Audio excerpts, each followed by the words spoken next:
السلام علیکم، بسم اللہ والصلاۃ والسلام علی رسول اللہ۔ سوال آگے جی، کیا ضعیف حدیث عقیدے سے ہٹ کر دیگر امور میں بیان کی جا سکتی ہے؟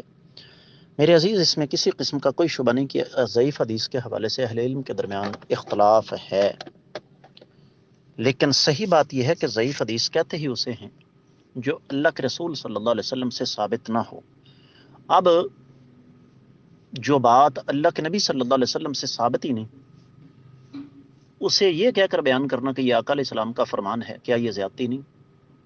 اور پھر یہاں سے ایک اور راستہ نکلتا ہے جو کہ بڑا خطرناک ہے، اور وہ یہ کہ جناب ضعیف حدیث فضائل میں چل سکتی ہے۔ اس کے نتیجے میں پھر فضائل کو وہ طوفان بدتمیزی بپا ہم نے کیا کہ الامان والحفیظ۔